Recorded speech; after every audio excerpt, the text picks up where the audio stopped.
কুরআনে আল্লাহ তাআলা বলছেন এমন কিছু মানুষের কথা যারা চোখ থাকতেও দেখে না, যারা কান থাকতেও শোনে না, যারা হৃদয় থাকতেও অন্তর থাকতেও অনুভব করতে পারে না। আমরা নিজেরা কি কখনো ভেবে দেখছি যে আমরা কি সেই মানুষগুলোর মতো হয়ে যাচ্ছি কিনা? এখনকার সময়ে অনেক অনেক মানুষ দেখবেন আমাদের চারপাশে, আমাদের পরিবারের মধ্যে অনেকের দেখবেন, যদি আপনি তাকিয়ে দেখেন, যে অনেকেই মানসিক এক ধরনের রোগের মধ্য দিয়ে যাচ্ছে। আর সেই জন্য আমি বলি, বা আমার মধ্যে একটা চিন্তা আসে যে এখনকার সময় পৃথিবীতে সবচেয়ে বড় যে রোগ, সেটা কোনো ব্যাকটেরিয়া জনিত রোগ না, সেটা কোনো ভাইরাস জনিত রোগ না, সেটা হচ্ছে মানুষের এই যে চিন্তা শূন্যতার কারণে যে সৃষ্টি হয় রোগ। এই রোগটাই হচ্ছে মানুষের সবচেয়ে বড় রোগ। আর তা হচ্ছে এই যে তাফাক্কুর করতে না পারা, চিন্তা গবেষণা করতে না পারা, কোনো একটা কিছু নিয়ে সঠিকভাবে ভাবতে না পারা। আর এর মাধ্যমেই মানুষ এক ধরনের চিন্তা শূন্যতার জগতে চলে যায় এবং অসুস্থ হয়ে যায়। আল্লাহ তাআলা আমাদেরকে সৃষ্টি করছেন এবং আল্লাহ তাআলা আমাদেরকে চোখ দিছেন, আল্লাহ তাআলা আমাদেরকে কান দিছেন, আল্লাহ তাআলা আমাদেরকে হৃদয় দিছেন, একটা অঙ্গ প্রত্যঙ্গ দিছেন দেখার জন্য, কোন অঙ্গ প্রত্যঙ্গ দিছেন কথা বলার জন্য, শোনার জন্য কিছু দিয়েছেন, এবং হৃদয় দিয়ে অনুভব করার জন্য আমাদেরকে অন্তর দিছেন, হৃদয় দিছেন। কিন্তু আমরা যদি সেটা না করি, তখন সেখানে একটা মরিচা পড়ে যায়, সেখানে একটা শূন্যতার তৈরি হয়। আর সেই শূন্যতা থেকে আমাদের ভেতরে এক ধরনের অস্থিরতা তৈরি হয়, একটা অসুখ তৈরি হয়। আমরা আমাদের আগের যেই সেগমেন্ট ছিল তাফাক্কুরের, সেখানে আমরা কথা বলেছি তাফাক্কুর কি এবং কিভাবে আমরা তাফাক্কুর করতে পারি। আজকে আমরা কথা বলবো তাফাক্কুর করতে না পারার কারণে কি কি ক্ষতির আসলে আমরা সম্মুখীন হয়ে থাকি আমাদের দৈনন্দিন জীবনে, এবং বিজ্ঞান এই বিষয়ে আমাদেরকে কি বলে সেটাও আমরা একটু করে জানার চেষ্টা করব। কোরআন শরীফে একটা শব্দ আছে, সেটা হচ্ছে যে গাফলা, অর্থাৎ গাফিল হওয়া।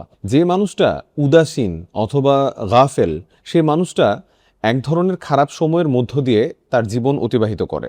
আর এই গাফলা বা উদাসীনতার জায়গাটা তৈরি হয় যখন সে তার নিজেকে নিয়ে চিন্তা করে না, তার সৃষ্টি নিয়ে চিন্তা করে না, আল্লাহ তাআলা যে সৃষ্টি করেছেন তাকে সেটা নিয়ে সে চিন্তা করে না, আল্লাহ তাআলার অন্যান্য সৃষ্টিগুলো নিয়ে সে তাফাক্কুর করে না, তখনই এই গাফলার সৃষ্টি আসলে হয়। দেখেন, অনেকেই আমাদের সোসাইটিতে, আমাদের সমাজে, আমাদের অনেক ভাই এবং বোনেরা আমরা যারা আছি, আমরা কোরআন শরীফ পড়ছি, আমরা হাদিসও পড়ছি, কিন্তু আমরা সেটার পরিপূর্ণ ব্যাখ্যা অর্থাৎ একটু ডিপে এটা নিয়ে চিন্তা গবেষণা করছি না, আমরা জানতে চাচ্ছি না, আমরা অর্থ বোঝার চেষ্টা করছি না। এতে যেটা হয় কি, যে আমরা সঠিক মেসেজটা ইসলামের পাই না। আসলে এই জায়গাটাতে কোরআনে আল্লাহ তাআলা কেন এই কথাটা বলছেন এবং এটার যে ব্যাখ্যাটা, সেটা আমার জীবনে আমি কিভাবে প্রতিফলিত করব, সেই বিষয়টা নিয়ে আমাদের ভাবার সময় নেই।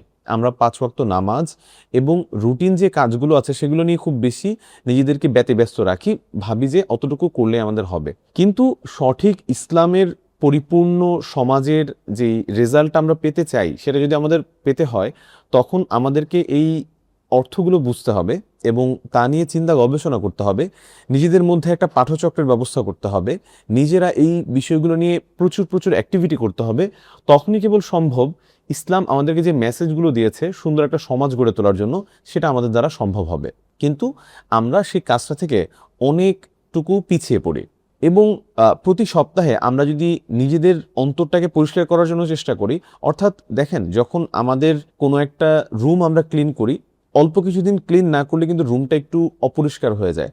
আবার আমাদের নিজেদের যে ডেস্কে আমরা কাজ করি, সেই ডেস্কটা যদি আমরা প্রতিদিন একটু একটু করে না গোছাই, তাহলে দেখা যায় যে ডেস্কটা অপরিচ্ছন্ন হয়ে থাকে, অগোছালো হয়ে থাকে।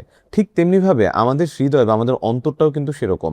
আমাদের প্রতিদিনই এই জায়গাটা ময়লা হচ্ছে এবং সেই জায়গাটাকে ক্লিন করার প্রতি সপ্তাহেই, প্রতিদিনই প্রয়োজনীয়তা আমাদের মধ্যে পড়ে।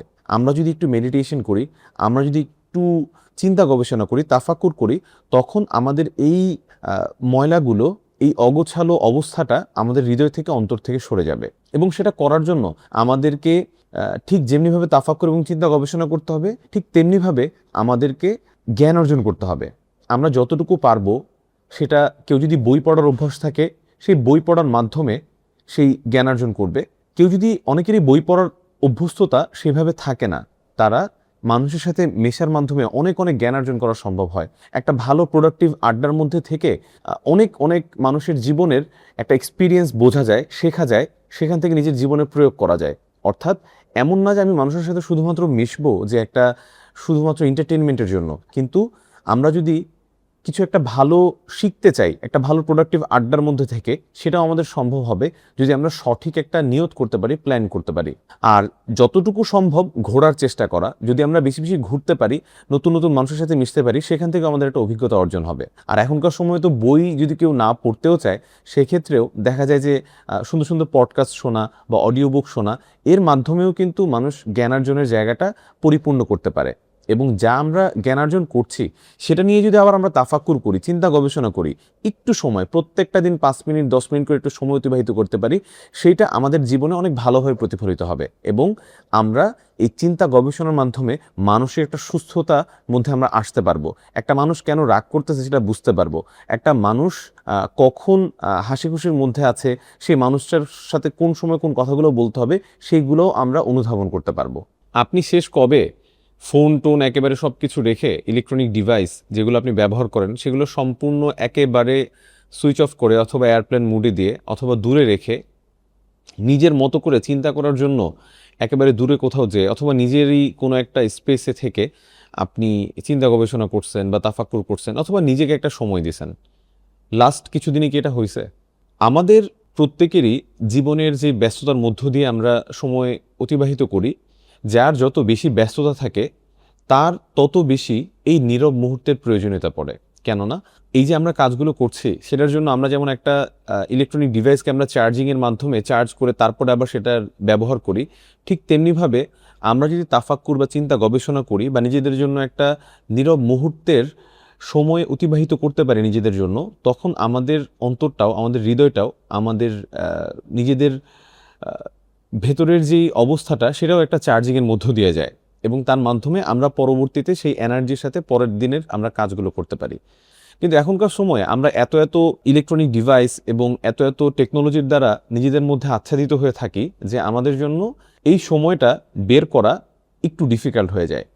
কিন্তু তারপরেও এই কাজটা যারা করতে পারেন তারা তাদের জীবনে খুব তৃপ্তির সাথে, স্নিগ্ধতার সাথে জীবনটাকে অতিবাহিত করতে পারেন।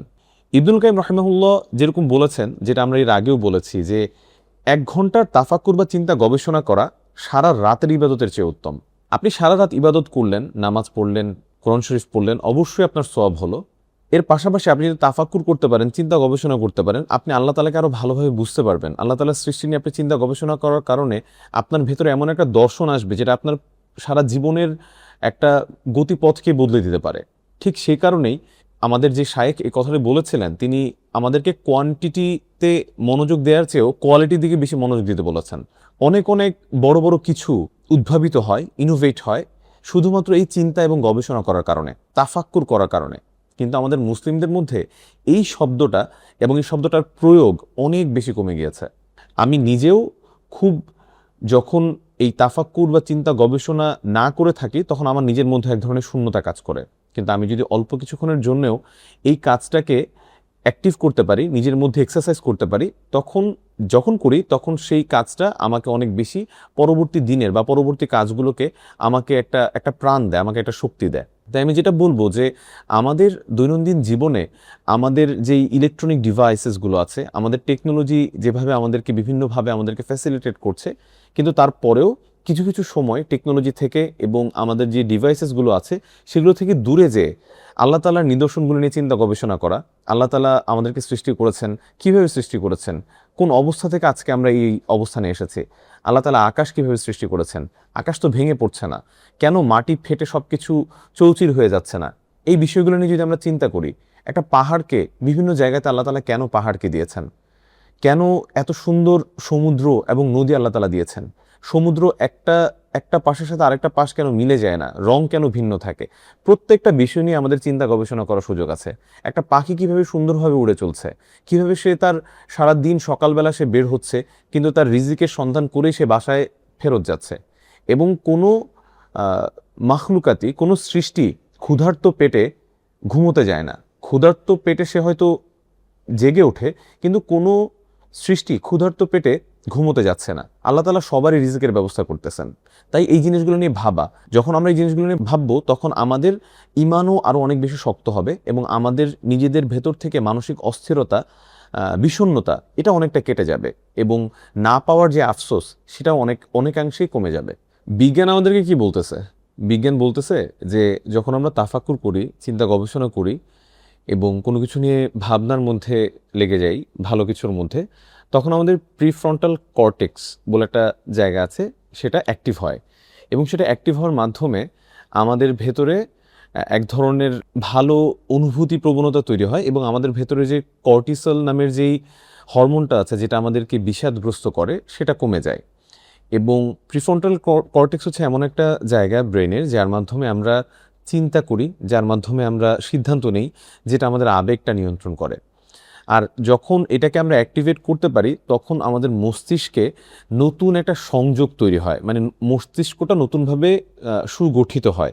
যদি এইভাবে আমরা চিন্তা গবেষণা এবং তাফাক্কুর করার মাধ্যমে আমাদের সময়টা অতিবাহিত করতে পারি, তখন আমাদের মস্তিষ্কের এই সংযোগগুলো আমাদের ভেতরে একটা ভালো নতুনভাবে একটা সংযোগ তৈরি করে, যার মাধ্যমে যেটা রেজাল্টে আমাদের মধ্য থেকে বিষণ্ণতা কমে যায়, আমাদের মনটা শান্ত হয়, আমরা কোনো একটা সিদ্ধান্ত স্থিরতার সাথে নিতে পারি। আপনি আজকে থেকে এই কাজটা শুরু করে দেখেন যে আপনি তাফাক্কুর করছেন, চিন্তা গবেষণা করছেন, একটু মেডিটেশন করছেন, তখন দেখবেন যে আপনি আগে যেভাবে একটা সিদ্ধান্ত নিতেন, এখন সেই সিদ্ধান্তের মধ্যে অনেক অনেক বড় পরিবর্তন চলে আসে। আপনি ভেবে দেখেন যে আমাদের নবী করিম সাল্লাল্লাহু আলাইহি সাল্লাম 1400 বছর আগে আমাদেরকে এই কাজগুলো করতে বলে গিয়েছিলেন, যেটা আজকের বিজ্ঞান আমাদেরকে এখন করতে বলে।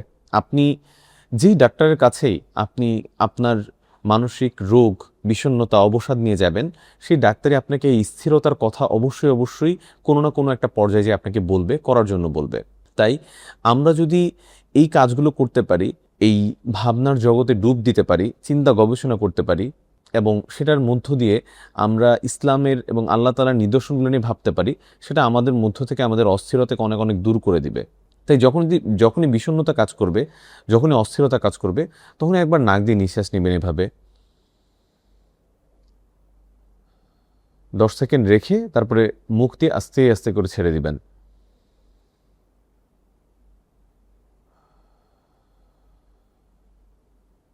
আর যখন আপনি নিঃশ্বাসটা নিচ্ছেন তখন আপনি ভাবনার জগতে থাকবেন।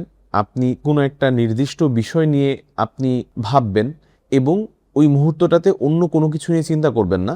এটা আপনি বারবার প্র্যাকটিস করতে থাকলে আপনার মধ্যে এক ধরনের কন্ট্রোলস চলে আসবে, যেটা আপনার অন্যান্য কাজের ক্ষেত্রেও আপনাকে সাহায্য করবে। এর আগেও বলেছি, আবারও বলছি, যখনই সুযোগ পাবেন রাতে ঘুমানোর আগে অথবা সকালে ফজরের পরে অথবা সকালে ঘুম থেকে ওঠার পরেই আপনি কিছু সময়ের জন্য একটু ফ্রেশ হয়ে একটু তাফাক্কুরের মধ্যে চলে যাবেন, একটু চিন্তা গবেষণার মধ্যে চলে যাবেন, যেটা আপনার সারা দিনটাকে এনার্জাইজড করে তুলবে। আর রাতে ঘুমানোর আগে করলে আপনার ঘুমটা অনেক ভালো হবে।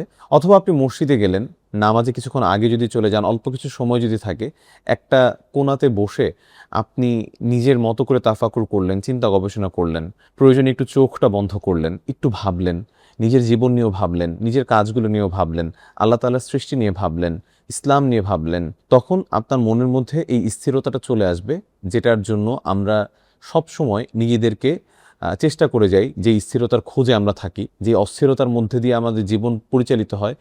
সেই সময়টাতে আমাদের যে স্থিরতার ডিমান্ড আমাদের জীবনে চলে আসে, সেই স্থিরতার খোঁজটা আপনি তাফাক্কুর বা চিন্তা গবেষণার মাধ্যমে পাবেন। তাই যখনই সময় পাওয়া যায়, অথবা কোনো একটা পার্কে গেলেন, বাহিরে গেলেন, তখন হাঁটার ফাঁকে কোনো একটা জায়গায় বসে নীরবে নিভৃতে আপনি চিন্তা গবেষণা করলেন, তাফাক্কুর করলেন এবং এই চর্চাটা আপনি আপনার নিজের জীবনের সাথে, আপনার লাইফস্টাইলের সাথে জড়িয়ে নিলেন।